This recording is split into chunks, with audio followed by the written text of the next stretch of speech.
कथांच्या अद्भुत दुनियेत आपलं स्वागत आहे. मी अमित कुमार शेलार घेऊन आलो आहे कथा, कादंबरी आणि अभिवाचनाचा अनोखा संगम. रसिक मित्र हो, नमस्कार. मी अमित कुमार शेलार. अमित कुमार शेलार यूट्यूब चॅनलवरून आपल्या सर्वांचं मनःपूर्वक सहर्ष स्वागत करतो. आज मी आपणासमोर माननीय श्री जगन्नाथ शिंदे यांच्या किरडू या कथासंग्रहातील किरडू ही कथा आपणासमोर अभिवाचन करीत आहे. तत्पूर्वी आज आपण पहिल्यांदाच माझ्या चॅनलवरती आला असाल किंवा माझा चॅनल अजून सबस्क्राईब केला नसेल, तर माझा चॅनल जरूर सबस्क्राईब करा.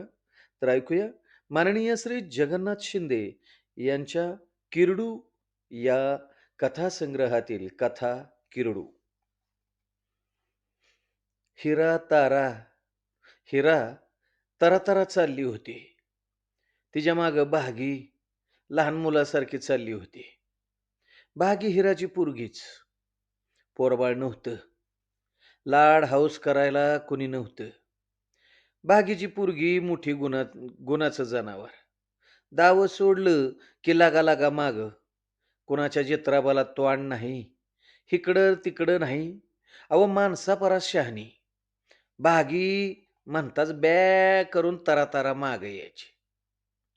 भागी आता अंगापिंडानं चांगली भरली होती. हिरवा चारा, त्यात गाभण होती. अहो कशी देखणी दिसायची. थेट थेट हिरासारखी. हिराचं लगीन झालं. नवरा नवरा नाचराच. हातावर पोट. पण हातापायात रग. किती बी काम पडलं तरी कुरकुर नाही, टंगळ नाही, मंगळ नाही. वाघासारखं काम. अहो दिस-रात खतरा उचलायचा. पाटलानं बागत कामाला लावलं तर दिसात 25 आंब्याच्या रोपट्याला आळी करून मोकळा. देशमुखानं त्याला तुंबात धरायला लावलं तर 4 माणसांनी उचलणार नाही असा धोंडा उचलणार. अहो पाभार खांद्यावर घेतली तर 2 कोस हू नाही का चू नाही. अहो कुणाला ना नाही. जणू लाईटवरचं मशीन. खरंच की. हो. खरंच ते काय बी कमी नव्हतं. भागे खुरपाय बांगलाय जायची. तिचं रोज रांग्याच्या हातापायाला गाडीची चाकं. माणसं रोजगार देऊन वर भाजीपाला, हरभरा, तांदूळ द्यायची. बरं चाललं होतं. हिराचं सुखात चाललं होतं. कोणाचं देणं नाही, घेणं नाही. राब राब राबायचं. सुखानं ढोराढूर डाराडूर झोपायचं. एक नाही, 2 नाही. हिरा गारवार राहिली. रांग्याचा जीव आभाळा एवढा झाला. हौसा लाडाचं दिवस आलं. अहो काय मेलं एक एक लाड. हं. चिचा, बोरं, कायऱ्या. अहो एक आहे का? अहो रतिबत सुरू झाला. हिराचं काम बंद करून टाकलं. आता वणवण बंद. हो, वणवण बंद. हातपाय हलवायचं नाही. उचलायचं, उचलायचं करायचं नाही. खायचं, प्यायचं, सुखाचं राहायचं. अहो 9वा लागला. तिची आई आली. म्हणली, "हिरा, चल. बाळातीन झालीस, बाईजवार हातपाय सुटलं की परत धाडीन." पररांग्या कुठला ऐकायला. करमायचं नाही. काळजी लागून राहिली. डोळ्यामोरं असलं म्हणजे चांगलं. त्यामुळं म्हातारी आल्या पावलानं गेली. अहो इकडं हिरा अडली. पोटात दुखत होतं. पण कळा नाहीत. महिनं बराबर भरलं होतं. खाण्यापिण्यात वावगं आलं नव्हतं. असं कसं झालं? देवालाच माहीत. कसायला आणली. कसायपट्टीची सुईण. हो. पण तिचा हात चालेना. एक रात, एक दिस वाट बघितली. शेवटी शेवटी गाडी जोडली. 10 कोसाव डागदार. बैलानं घाम फुटला. रांग्यानं पाटलाची गाडी पळव, पळव, पळव पळावली. दवाखाना गाठला. नशीब मोठं. पराठे डागदर दवाखान्यातच होता. हातपाय सुटलं, पण पोरगं गेलं. गोरपान, नाकशार पोर होतं. कोंडलं आतल्या आत. झालं. रांग्यानं हाय खाल्ली. 8 दिवस तुकड्याला हात लावला नाही. हिराचं रडून रडून डोळं सुकलं. शेवटी एकमेकांना धीर दिला आणि हातपाय चालू लागलं. हिरा मागं भागी तुरू पळत होती. हिरानं डोईवर फडकं टाकलं होतं. भादव्याचं ऊन लय वाईट. हो, तडका बसतो.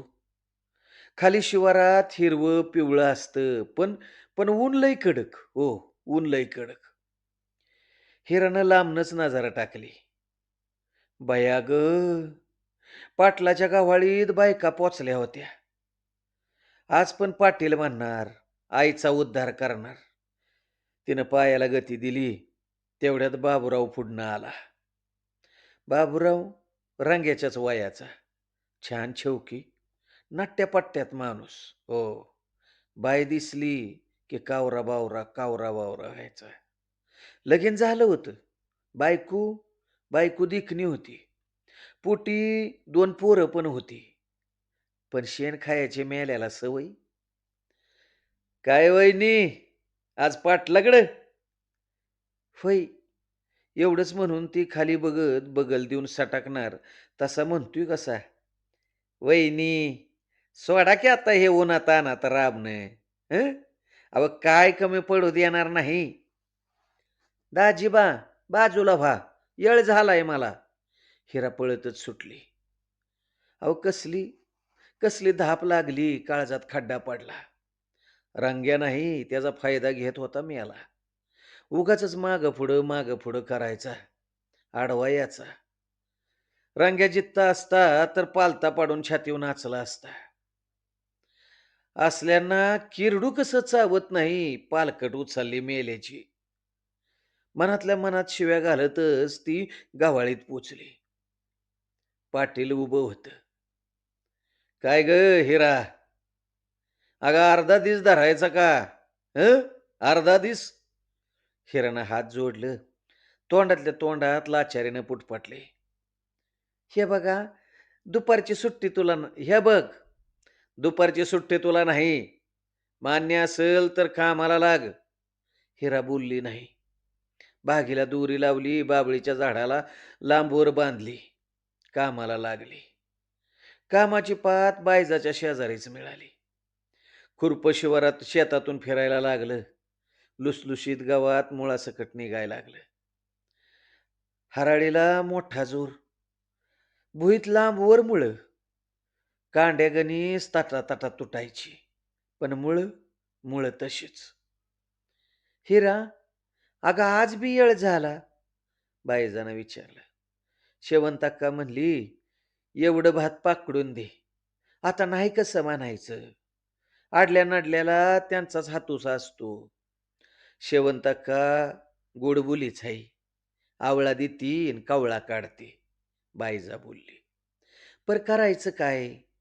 झालं, आता थोडे दिवस राहिलं. माझी भागी येईल की.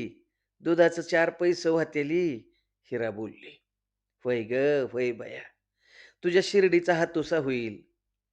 माझं मेलीचं कुणी पुढं नाही आणि मागं नाही." बायजा बोलली. "बायजा, तुला मागं पुढं कोण नाही का म्हणतीयस ग? अगं शंकरे आहे. आता नसला मिळवत, पर आज ना उद्या हातपाय हलवत राहतो की. हं? आता मला कोणाचा आधार ग? हं? भागी सोडली तर कोण माझं?" हिराचं खरं नव्हतं. पोटोशी राहिली. पोर जन्माआधीच गेलं. नवरा होता. त्याच्या जीवनाची चित्तरकथा झाली. झपाटल्यासारखा काम करायचा. रात-दिस कशाचं भ्या नाही. त्या दिवशी पुन्हा होती. कडूसं पडलं होतं. तेवढ्यात पाटलानं हळी दिली. "रांग्या, अय रांग्या, अरे काय करतोयस रे?" "नाही जी, आत्ताच शिवारातनं आलोय." "अरे खोंड रानात गेलं होतं. आलंच नाही. येतोस का?" मालोबाकडे जाऊ. हं? अरे जाळवंडात बसला बिसला असेल. अ, आता जातो बघा. हो. अवं, हिरा आडवी झाली. तुझं काय? आवाज पुनव आहे. मग काय? भूत धरतंय का काय? असं म्हणून रंग्या बाहेर पडला. गटका 2 गटका झाले नाही, तोच आरडाओरडा झाला. टेंब लावलं. रांग्याच्या तोंडातनं फेस, पाय सुजलेला. नजरभेट होण्याच्या अगोदरच डोळं पांढरं. किरडू चावलं. रांग्या गेला. "हिरे, अगं हिरे!" ठक्की मावशी वरडली. "काय गं? अगं तुझी शिर्डी वराडतीया. बघ दुरीत गुंतली तर नाही." हिरा तेरासारखी सुटली.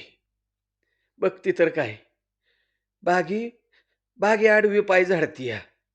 आता र कर्मा, हिराची कंबरच बसली. हिरानं बॉम्ब ठोकली. साऱ्या बायका धावत आल्या. हिरा दहाई मुकलून रडत होती. शेवंता मावशी म्हणली, "बागेला किरडू चावलं." "हो, किरडूच चावलं." हिरा दोन्ही हातानं तोंडात मारून घेत होती. "कार कार वैर साधलास देवा. अरे पहिलं किरडूनं माझा नवरा उचलला. आता आता माझ्या भागीला चावलास. काय केलंय र मी तुझं? देवा, देवा तुझ्या दाराला खैराची पांजर बसवली. अरे तुला का नाही र किरडू चावत? तुला का नाही किरडू चावत?" तसं पाटील ओरडलं, "ए बायानो, काय तमाशा मांडलाय? हं? काम कोण करणार? तुमचा बाप?" साऱ्या बायका तकाट पळाल्या. त्याने पात धरली आणि हिरा दाही मुकलून रडत होती. दाही मुकलून रडत होती.